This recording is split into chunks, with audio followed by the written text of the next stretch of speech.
So everything is growing, changing, and evolving. Even you, from the student nurse to the baby nurse, off the bedside and into entrepreneurship, you have arrived and you have evolved. So welcome to the Evolve Nurse Podcast. It's your host, Keesh, and today we have a nurse who has dedicated the majority of her life to being a nurse, starting as a LPN at the age of 18. She's seen everything in healthcare in all its variations. She's advanced her career and gotten her BSN, working in the ICU, and eventually tackling our lovely pandemic. She has used her platform to give us real life scenarios and shenanigans and things that happen behind the scenes in different areas. A mom, a wife, a nurse. Let's invite Janet to the Evolve Nurse Podcast. Thank you for having me, Keisha. I appreciate it. No Great problem. intro. Thank you. And so, the first question that I ask anybody who comes onto the podcast: did you always want to be a nurse? Honestly, for a long time, I didn't know what I wanted to do. I thought I wanted to go into law, but then I had a sister that was chronically ill. So we were always in the hospital. We're always at her bedside. So I spent a majority of my childhood in the ICU. And so it just made the most sense. I love the way that the nurses took care of her and they just made her feel like family. They loved on her. And from very young, I knew that I wanted to do that for others. I wanted to serve. Being a Christian, I knew that I wanted to be the hands and feet of Jesus, like we're instructed to do. And I felt like being a nurse just made the most sense. It does make the most sense, especially being a servant. So that's what people automatically think of is if I want to take care of somebody or if I feel like I want to heal somebody, what career do you always want to go to? Into nursing. So did you have a program in high school that you went into? Is that how you got your LPN at 18? Yes. So my high school was one of the only ones in Staten Island, New York, that had an LPN program. They only took 20 applicants, over 200 people applied. So I got in. It was a 2-year program. So by the time I was 18, I was a licensed practical nurse. And that's exciting. And I don't think that students really know that there are a lot of schools that do this. So where I'm from, they start you off in a CNA track. So they didn't have the LPN track, but they'll push you into like you start off in HOSA and then you go into being a CNA and you can get certified by the time you graduate. But that's important because most students do not know that they can do that fresh out of high school Yeah. or while they're in high school.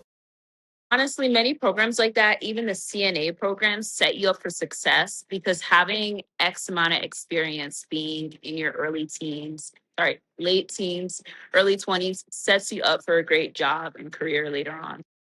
And that's it. I really like that you said that because people don't really recognize because I didn't get my CNA. When I started college, I was a residential aide, and even that looks really good on my resume. Like I wasn't certified, but I was doing all the work that a CNA does. And Yeah. so building your resume is super important, especially when you're going into such competitive programs or residencies. Because you're gonna go into a residency once you get out of school. Most hospitals are enforcing residencies now. You can't just go onto a unit now. Yeah. And that is sort of the downside of not having experience being roped into a long residency where you don't have the choice to leave if you decide that you don't like it. So, Because you owe them you owe them your time. And if you don't give them their time, you owe them their money. yeah, that's true. Okay, so can you tell us what your experience was like in your nursing program? So you did your LPN in high school, but what did it look like for you to go back and get your BSN? So I think the best thing I could have done for myself was get that LPN because I couldn't afford to get my bachelor's. My parents didn't have a ton of money, grew up on the poor side. So I worked as an LPN in nursing homes. And as I got my initial credits, I saved up all the money I had and I went away to a really big university, Liberty. Okay. I did a 4-year program in 2 years. Hey, did you go And I like advance?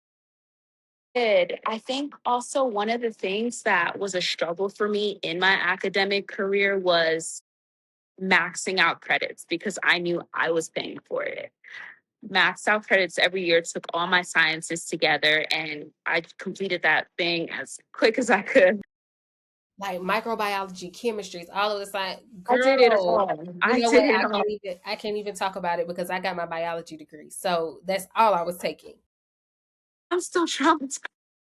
Like, why would you do that to yourself? Now you know better, but you've Yeah. already done it. Yeah. It was tough. So, aside from financial security, what was one of the other obstacles that you came in contact with when you were in nursing school? I think having to balance paying my rent, paying my bills, working, finding time to work, time to study, and still pass and succeed. I sat with people who, not to say were privileged, just had parents that were better off. Yes. So they had the liberty of just focusing on school, whereas I had to do school, work, bills, and kind of balance a relationship with my family back home. I think that's the story of our lives, girl. I was doing Lyft, Uber, working at Kohl's, had a nurse externship, all to try to support myself through college, through nursing school. And the ones who like they're passing their tests with flying colors, look, I'm out here struggling and still got to work and then go to clinical that next morning. And I was never an A student, and that's okay because now that I'm a nurse, I've never had a patient say, "Hey, like, what did you get on your cardiac What test?" was your GPA?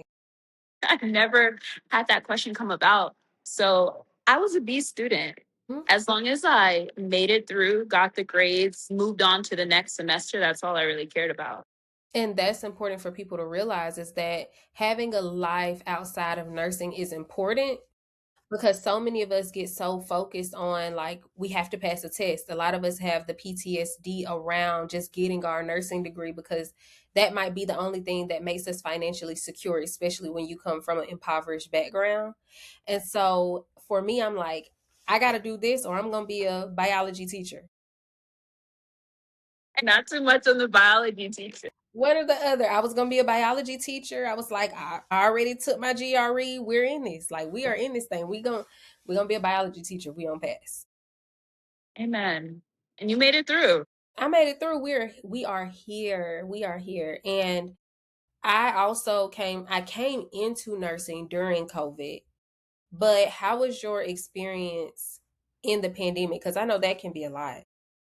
It was a lot. I recall I went on spring break, my last year of nursing school. I went on spring break and they basically told us not to come back. It was that March of 2020 when the COVID just started being identified as a worldwide pandemic. So it was weird having all these older professors and teachers not really knowing how to work an online platform, now having to switch over all our courses, all our exams. It was a trying time for sure.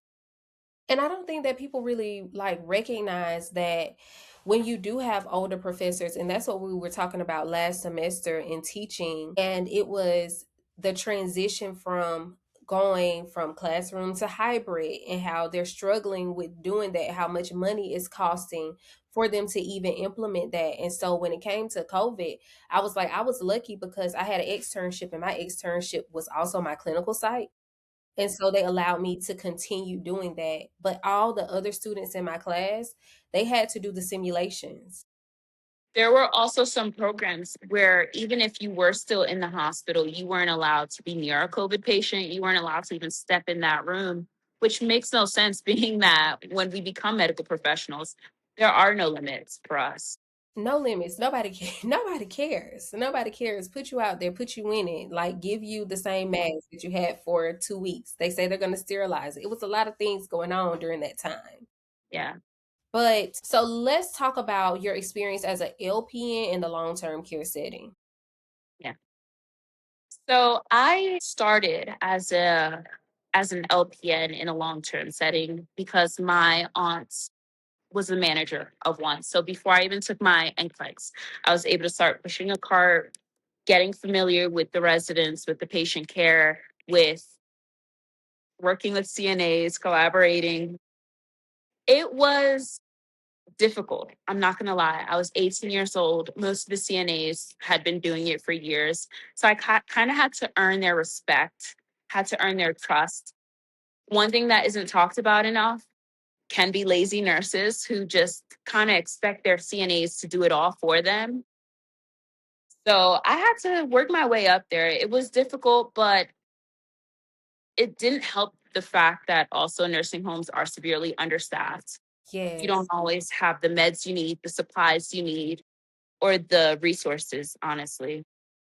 So I posted after I saw your post that I'm doing my DNP project over medication mismanagement in the long-term care setting. And one of the things that I had noticed while I was a unit manager is that we will be missing a medication. Okay, they would put that they missed the medication, but they would be taking medications from one patient and giving it to another patient so they didn't get reprimanded for missing a medication. And most people don't know that that is illegal. Yeah, for And it sure. affects the Medicaid, Medicare reimbursement. It also affects who's going to pay for the medication. The facility is going to have to eat that cost, and the patient is being reprimanded for not having enough medication because they only get 28 pills in a That's 30-day right. period. And if it's gone before the time frame, then they Hmm. don't get more until that next month. So Hmm. that's unfortunate for the patient, and everyone kind of suffers in that situation.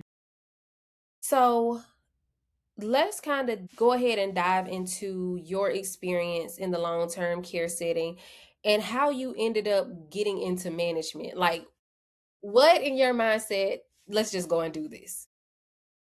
I that's a great question. I had done bedside as an RN, as an LPN for about 6 years. I had just had a baby, and I said I want more time at home. I wanted a 8 to 5, 9 to 5 job, and something that would put me in a position to kind of implement change is what Mhm. I thought. So I saw a job posting for a assistant director of nursing at my local nursing home at the time. And I went and applied, and shockingly enough, I got the job. Initially, I thought the position would be something that it ended up not being in the long run, but there were a lot of things that I noticed that were not right. Like you said, there was diversion going on where nurses would, instead of ordering for that patient, would take a med from another patient to supplement the med that one patient needed. There would be situations where nurses would come hours late to their shifts or wouldn't come at all, And who has to work that shift?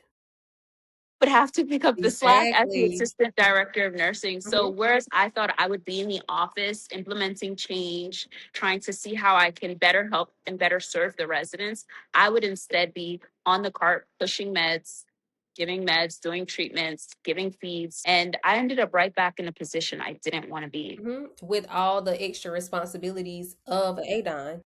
Yes. I didn't have the best relationship with the Don. There was no communication. There was no, it wasn't edifying. Mhm. She made me feel small in many ways. She would make me audit things. And when I handed it to her, she had already done majority of the work. She had already done it. There were times where I was put in uncomfortable situations where I felt it was unethical, illegal, and ultimately I just had to leave for the sake of my license, for the sake of my sanity. And although I cared very deeply for the residents, I just could no longer be in that situation anymore.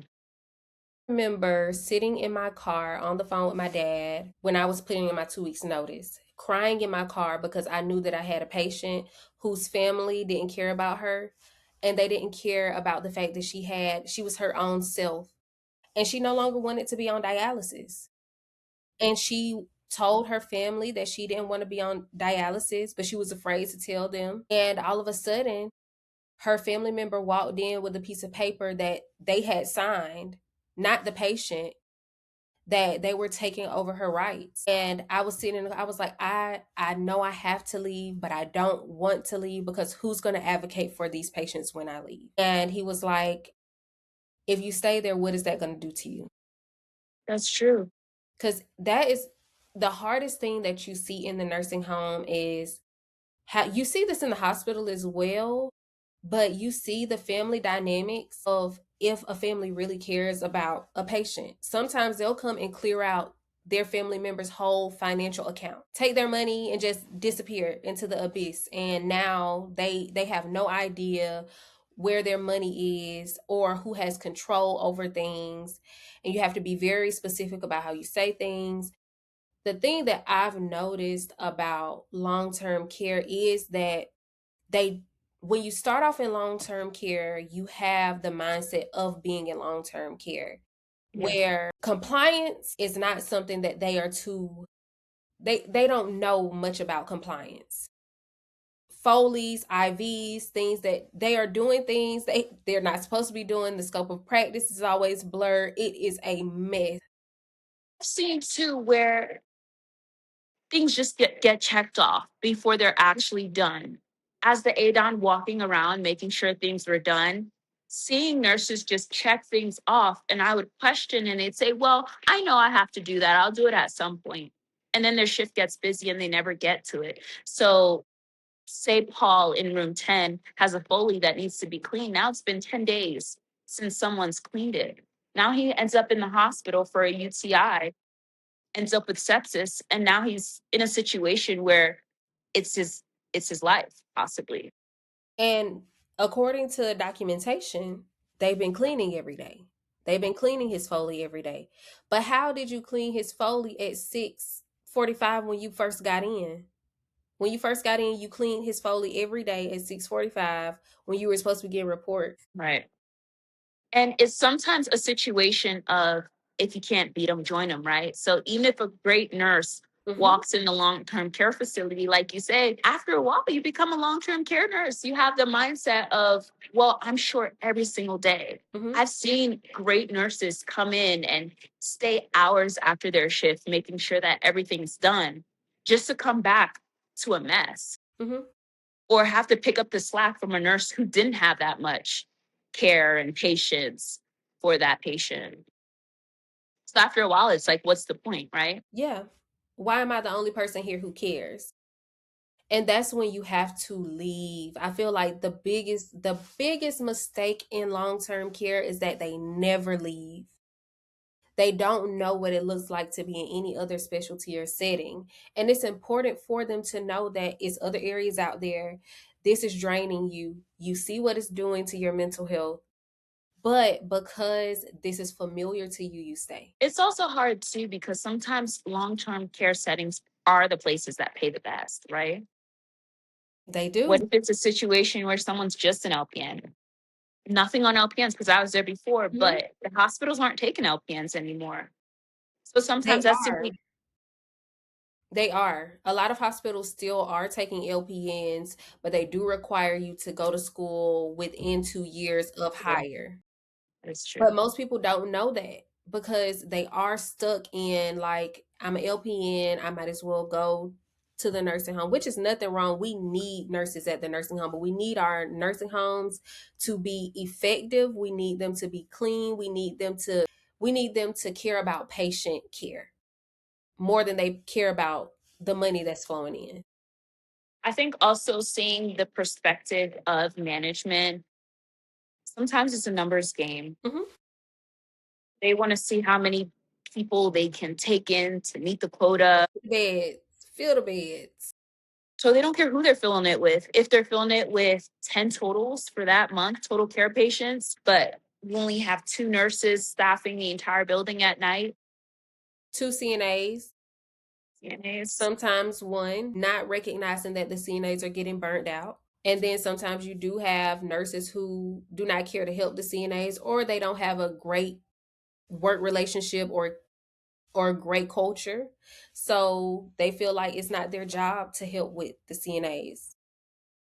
So I as remember, go ahead. as the ADON, I saw where sometimes the ratio was 31. How do you have a 2 hour window to give 30 patients medications properly, effectively, legally, the right way? Mhm.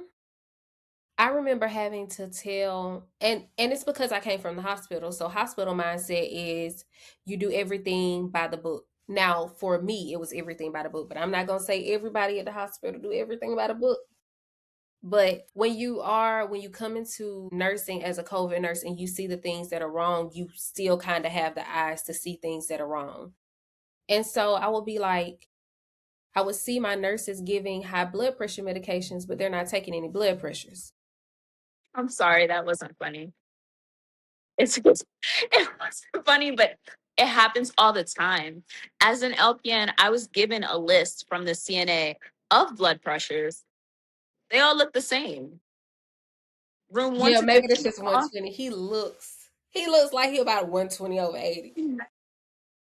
It got to the point where, okay, so in some situations, now me as the nurse, I have to go behind them and check the blood pressures because I don't want to bottom somebody out. Exactly. Exactly. And some people don't know that they have standing orders, so they still give the medication. And what I caught was that the standing orders didn't always make sense. Yeah.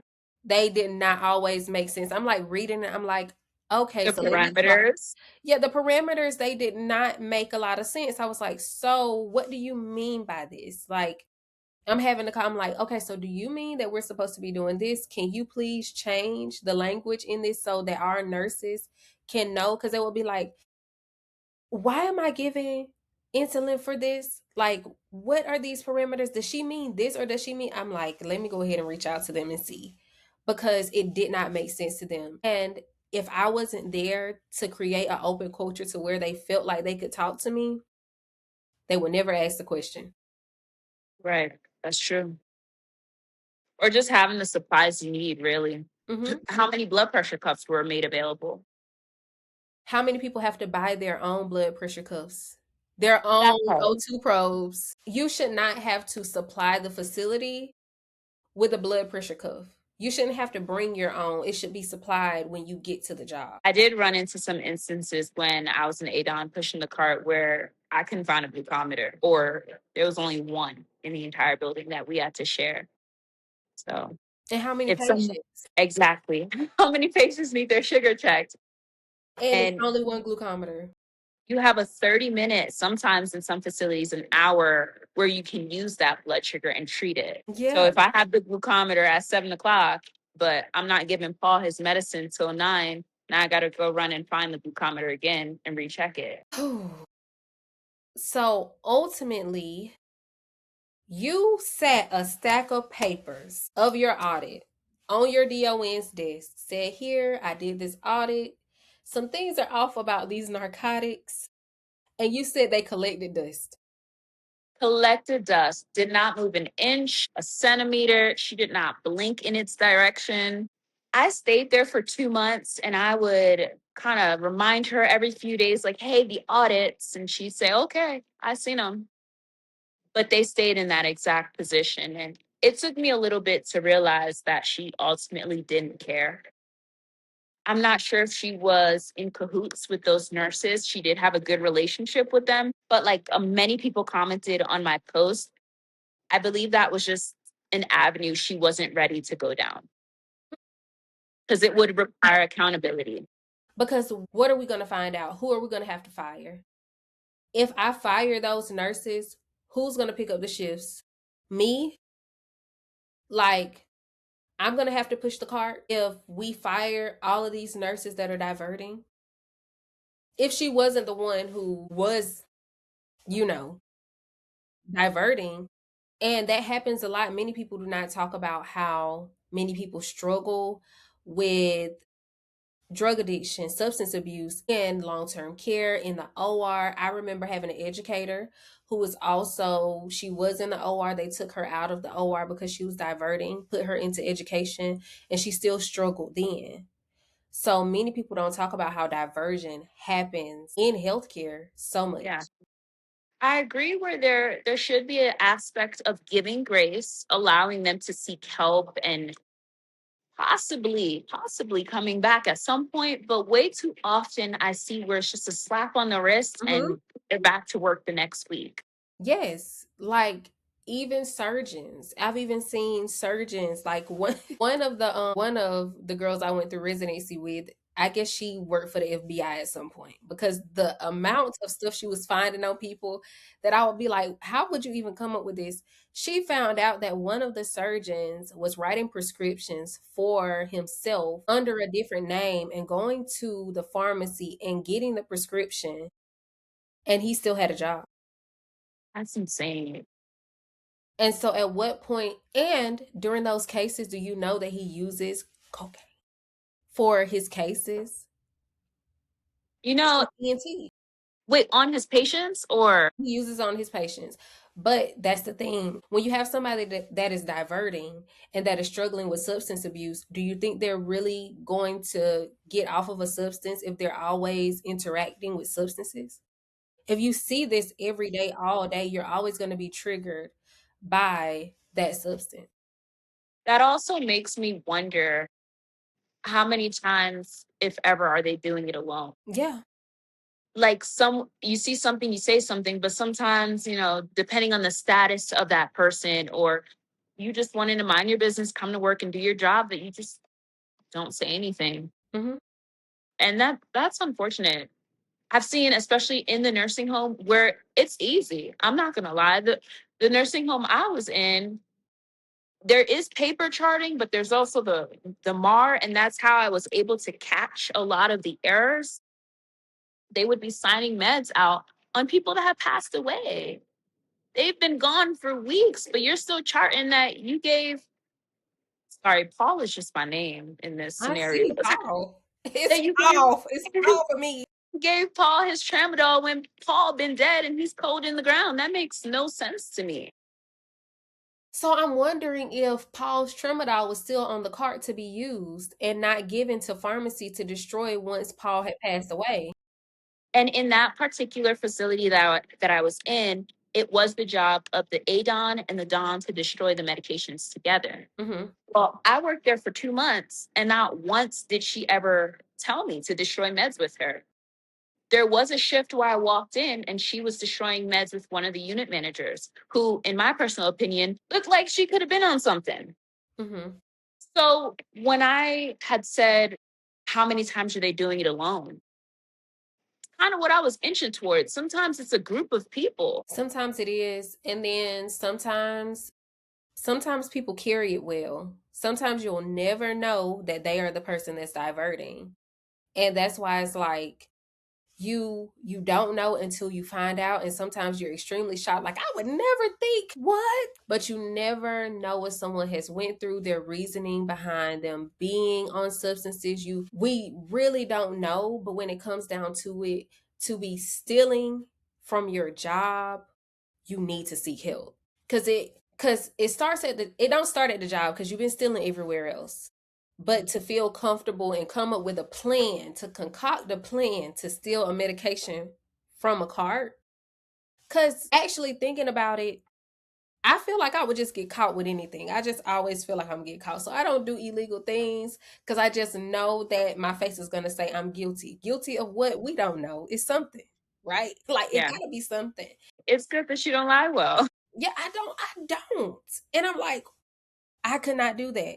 But I remember just telling this lady, like, we get the audits overnight, what we're missing in our chart. And I remember we were missing like some metoprolol. And I'm checking the carts to make sure that we don't have it so that I can reach out to pharmacy to let them know, hey, we need some metoprolol for this patient. So it was shift change, and this other nurse, she was newer. She came in, and I'm like flipping through the cards. I said, "Oh, this metoprolol is right here. It was on the paper as not being here, but it's right here." No, it's not. What are you trying to do? Call me a liar? She's clapping in my face, and I'm just looking at her, and I'm like, I said, "Why are you yelling at me?" I was like, "I just said that a metoprolol. You're trying to call me a liar." I think she was diverting, and I Yeah. think that it kind of made her upset that I was paying attention to the card.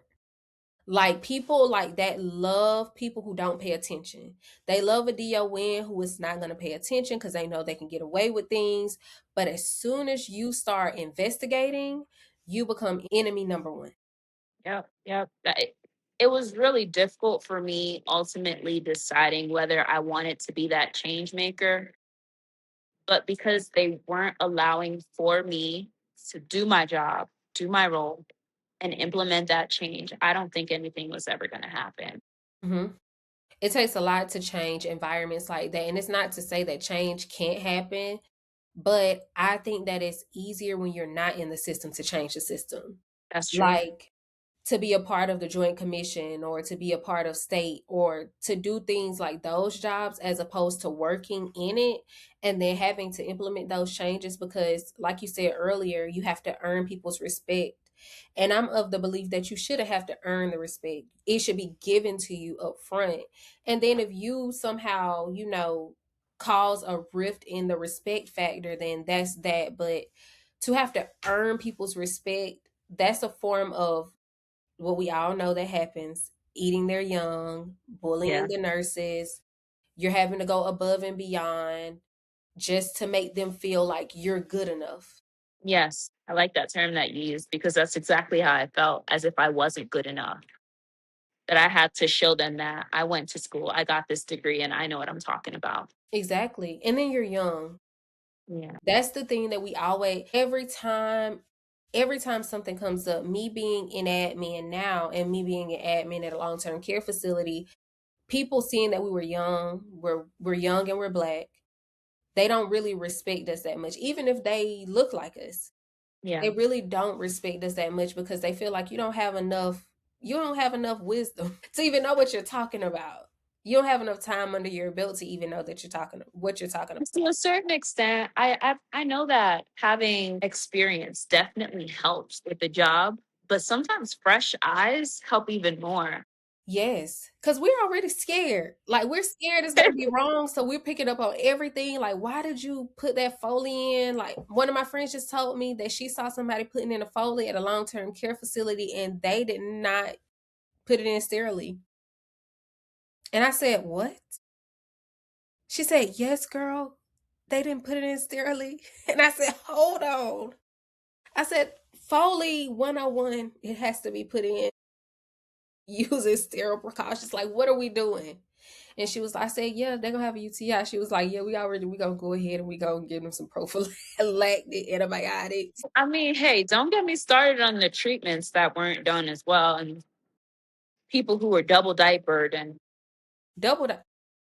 double diapered, I know it's a sacral bed. facial, back, bones, legs, feet, all the things.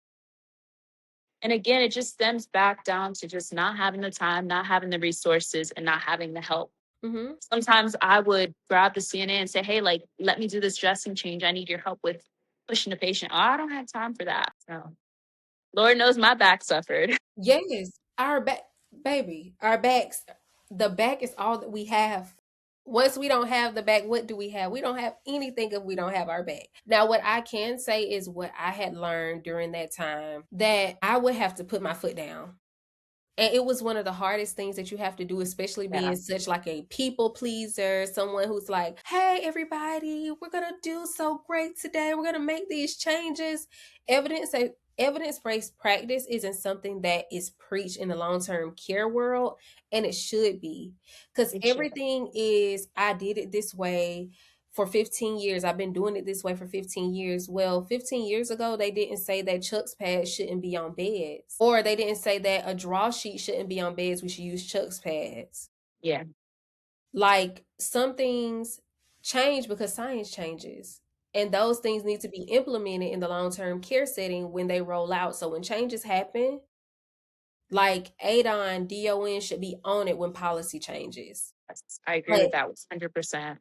nobody is implementing the new policies. Like, they will have to blow the dust off of their policy books. They would not have to blow the dust off the policy books and then go get the new policies because these are all policies from 1970. Yeah. It's so bad. And not to say it's every long-term care facility, but Come on. I feel like a lot of us have we come into the same thing. Now, I can say, like, long-term care facilities that are partnered with hospitals, they are more regulated. Yeah. So, girl, it's such a mess out here and they need help. It's They hard, need but I help. think if I ever were to go back to a long term care facility, a lot of the things you said are things that I would implement. Like, I would put my foot down. I Mhm. would try to bring about those evidence-based practice as things that work. Mhm. Because why are we still diapering these patients? Why don't we have enough blankets? Why don't we have enough towels to properly bathe and clean them? Mhm. When I sat down and talked to some of the CNAs, I kind of got a feel for them, understood them a bit more as to why things were done the way that they were, Mhm. because they're just sometimes doing the best they can with what they have. And that is so true. They are. They really are. And I can also say that they really do need help from their nurses. And while their nurses are feeling like this isn't my job, I've had to sit down with some of my nurses and say, yes, it is your job. I say, if they don't do their job, it falls back on your license. That's true. They don't have a license for it to fall back on. So Hmm. when you don't check and see if they cleaned this patient and this patient hasn't been clean for 2 or 3 days, and you say that this is the CNA's job, if state comes in here and they see that you were the nurse, it's on you. And to have those tough conversations with them to let them know, like, I really do care about y'all and I care about your license, but being here, you're going to put your license at stake because you don't know what you don't know. That's true. That is so sad when you have to talk to your favorite nurse about things. You're like, so I need you to sit down and talk with me today about this because I know that you don't like your CNA. Y'all don't like each other, but I need for you to work. I need you to work together today, okay? Yeah. It's just it. Honestly, too, team building exercises, having staff that enjoy where they work because they're being treated well Mhm. also goes a long way. Yes, I still get those phone calls to this day. Miss Lakeisha, when you coming? Are you coming back to work here? And I'm like, never, never. And they're like, but it just doesn't feel good to have people who don't care. She was like, Yeah, you will come out of your office, you will help us, you will work with us. We don't get that a lot here, and that's important too. Showing up for your staff, because if you don't show up, they're gonna mistreat you. Like especially when you are docile, and especially when you have to find your voice, especially as new nurses, like new nurses going into management, if you're fresh off the floor going into management, it's hard to find your voice as a nurse. it is. So what do you feel like you did to find your voice, or are you still trying to find it? Are you talking in the long-term care setting or in the hospital that I In work in? general. In general. I think incorporating that atmosphere that I have to work in for the next 13 hours is what makes all the difference. Like you said, when I come to work, I'll greet every single person down to EBS. I'll greet the security guard. I'll greet the janitor. I'll greet everyone. I'll ask about their day. I'll incorporate myself into my lives, into the lives of my patients. I'll make them feel like I truly care because I do. I won't bring my personal home life into, and I see a lot of times where nurses come to work and they start projecting on you. And I don't take it personal because I know at the end of the day, that's something that you're battling with within yourself. So to find my voice, really, I just create the environment that is most conducive and healthy for me to work in. You're the person who walks in and you're smiling in the morning. Absolutely.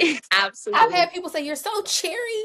You're so cheery. It's too early. I'm like, hello. Gone as far as, and I started this when I worked as an ADON, and I've carried it all the way to the hospital. I'll bring donuts for the staff sometimes just to say, like, hey, I see you. Mm-hmm. I appreciate you. There are some nurses, and I've touched on all the bad that I've seen, but there were great nurses. There were Mm-hmm. great CNAs, and I'd bring them donuts. I'd buy them lunch. I would tell them and remind them because sometimes even words go a long way. Like, hey, you're appreciated. Hey, thank you for all you do.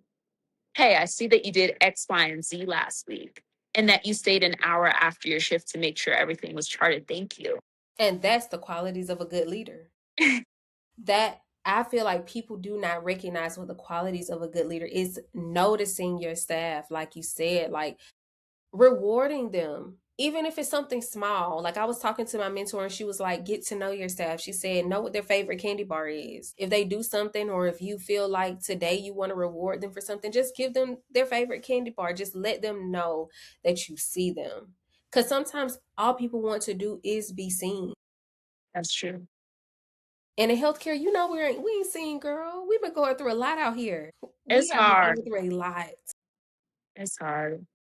So Being a woman in healthcare, being Black in mhm, healthcare, just being educated, just being educated. but seen as a threat. Just being educated is it's so sad because I was just talking about it last week that I felt like I needed to reduce myself a lot because I'm getting my doctorate to not say that I'm getting my doctorate, to not talk about it at work, to not, if I'm in an interview, I try not to say it. And I made a mistake and I said that I was getting my doctorate. And that administrator lashed on him. So you're getting your doctorate. Okay. Okay, so you're getting, well, this job, this is a bad job. I'm just going to tell you now, it's not the greatest job in the world. It's 24 hours. And if anything happens, it falls back on you. Do you want to be on the news if you know you leave and your patients are still here? I was like, yes, I understand the magnitude of the job position because it was being a nurse manager at a ALF. And I'm like, yes, I understand the severity of not abandoning your patients.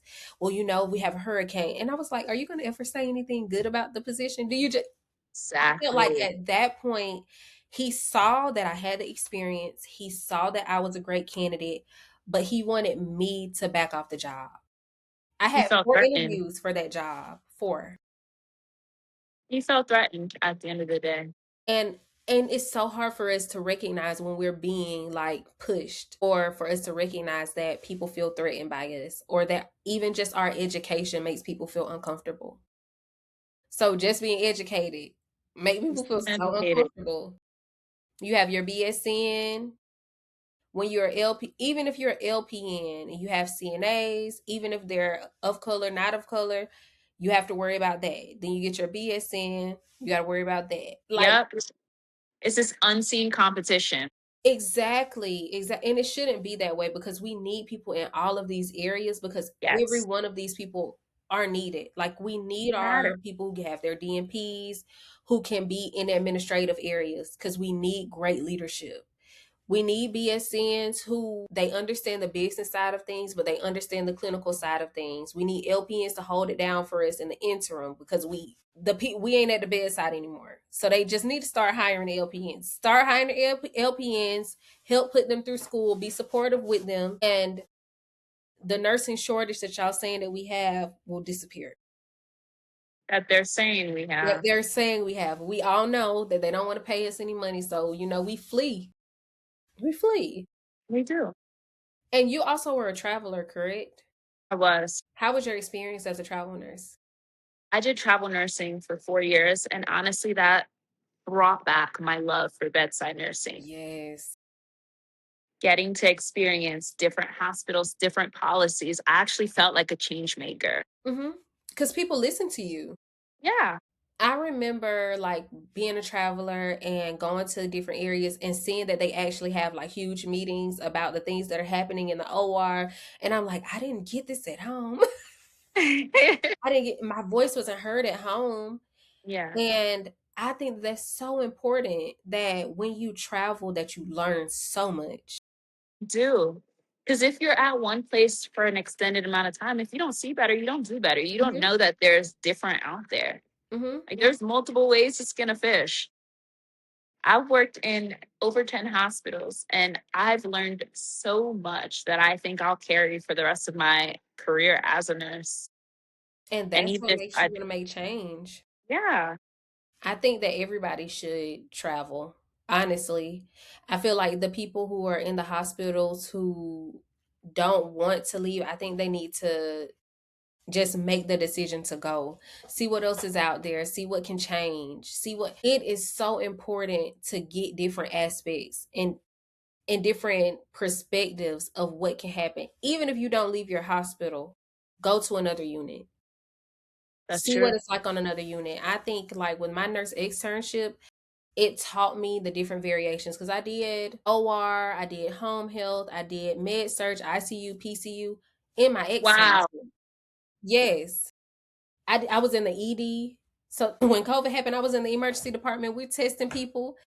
All these people are sick. Nobody has the flu. No, Nobody I has the agree. flu. I agree. So much with what you're saying, even going to a different unit. When I worked in the ICU, I would say, those floor nurses never want to take my call. They're always Mhm. avoiding, they don't want to get this patient. But then I worked the floor and I saw where sometimes I couldn't even sit to say I'm taking a sip of water, let alone take a phone call from the emergency department. So I was able to understand them better. Exactly. Or they didn't give the medication that they were supposed to give. It's literally not their job to give the medication. It's literally their job to make sure they're stable enough to put you up there. Now, if you have a nurse who had the time to give the medication, you got to realize that they are having people, they may have a trauma come in and they may be down there struggling. You lucky that you got this patient and this report. Yeah, and also the emergency department, I think we also forget the emergency aspect of it. It's emergency. Yeah. It's focused care. So when they're doing their assessment, we ask them, hey, on the floor, we're so assessment driven. We're like, okay, so what's the skin assessment? That's the first, like when you will ask them what that skin assessment is, and they'll look at you and you're like, yeah, what's the skin? I don't know. I didn't look. Like I Please. didn't look. Because it's a focused assessment. If they came in and they had chest pain, they're not focusing on what their skin looks like. They're focusing on the fact that this man is in here holding his chest, sweating bullets. Now we're having to go down these ABCs and figure out what's going on. We had to ship him over here. Like all of these different things are happening simultaneously. Everybody in the hospital is doing their best.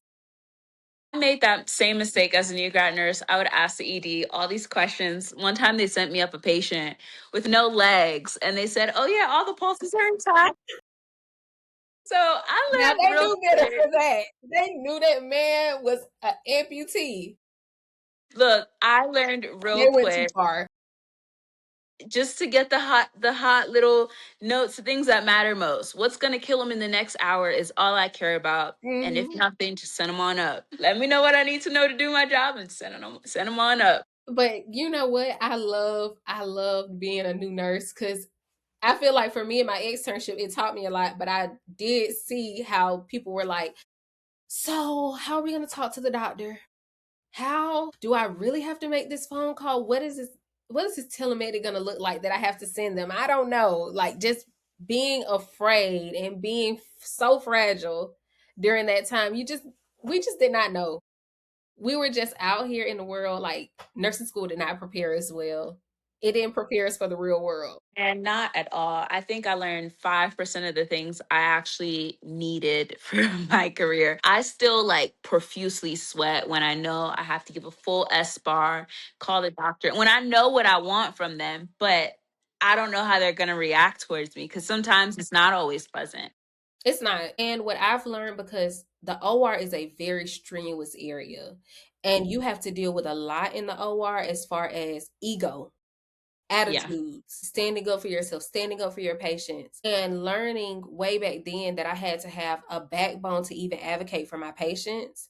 So I would be like, I would have to remind myself they're just people. Like, they're just people, and whatever they have going on, they're not even mad at me. It's 80% of what they have going on at home, 20% of what they have going on here, and it Yep. has nothing to do with me. Yep. And I've had surgeons come and apologize to me for saying something out of the way. And I'm just like, okay, put your foot down. You have to. Because if you don't, you will be like having that anxiety every time you have to say something. I'd be like, y'all broke sterility. Break it all down. Spit. I will. I will. And I'll be like, "Hey, you broke sterility, you need to break.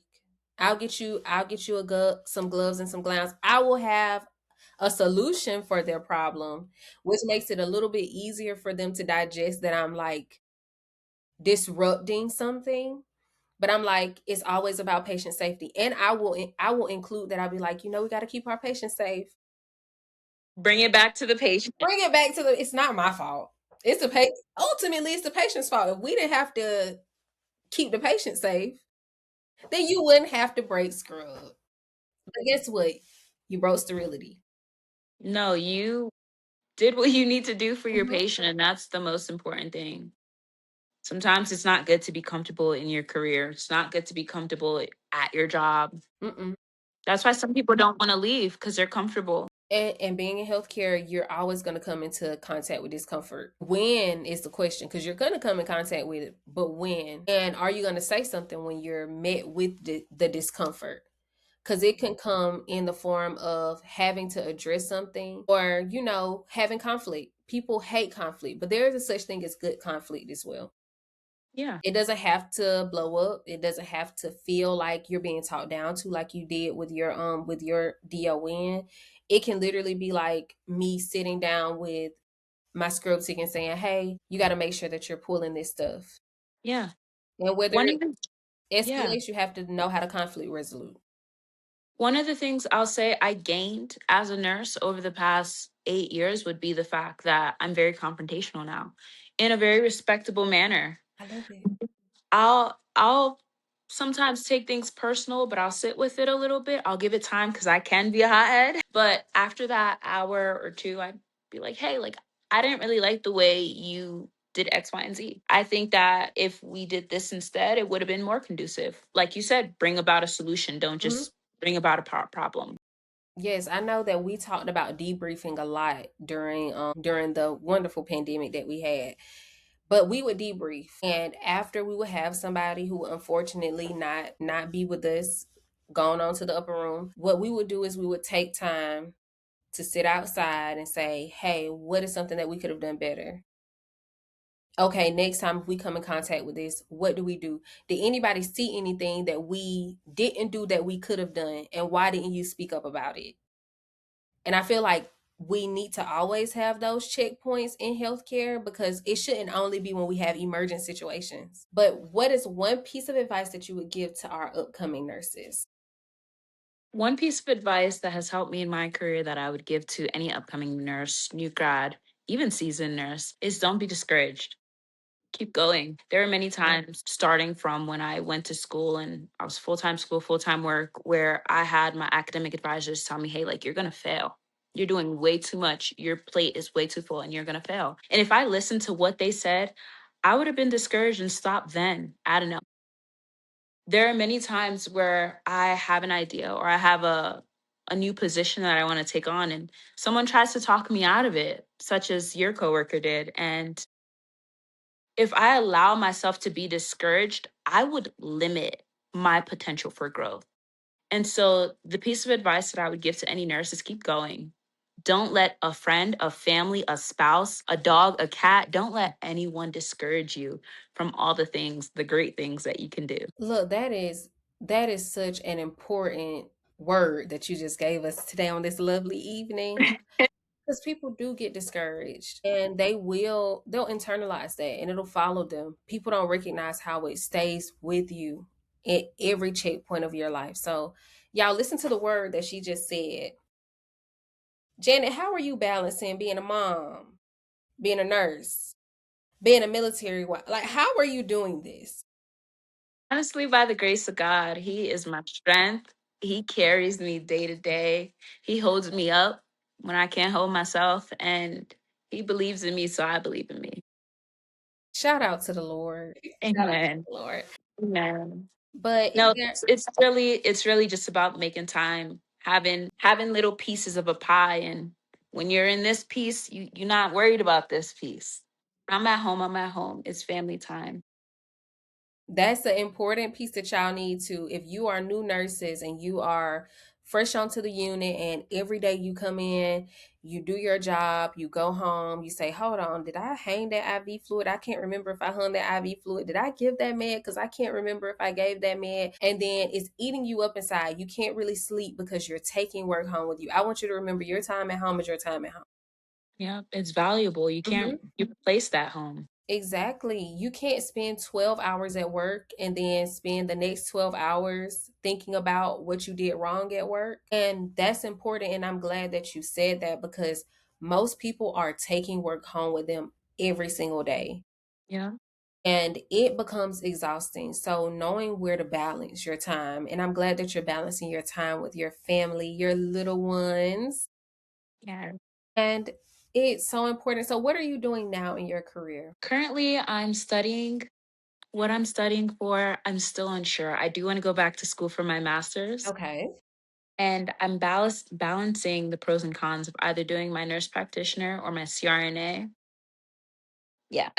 So I'm studying and I'm hoping that by the end of my studies, the Lord will lead me in one direction over the other. That's just where I am now. I think that that's good. I'm gonna send you someone's information just in case you want to go into CRNA school. She helps CRNAs a lot. She was on the podcast. Her name is Chief Rochelle, and she was in anesthesia. Her path was similar to yours: LPN, BSN, CRNA school. So I think that it would be really good for you to kind of see what it would even look like if you went to Yeah. CRNA school, and then also, you know, some schools are weeding out even getting your master's. So you would get your NP, but you would get your DNP. Yeah. Yeah. They're cutting So out that. a lot of schools are doing that. So you got a lot to think about.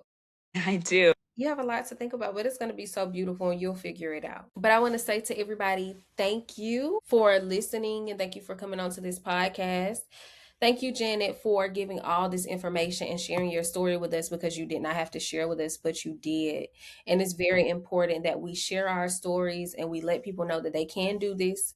Nursing is hard, but it's not undoable. We're here. I almost failed. She almost failed. A lot of the nurses that I've had on my podcast have almost failed or did fail. I had somebody, I think she failed 4 times. She's a nurse. But she got right back But up. she made it and was resilient and wanted to do it. And so if you want to do it, go for it. And then if you don't want to do nursing and you have the gift of healing, remember that there are always other areas in healthcare where you can care. Absolutely. So with that being said, I hope you all have a great night.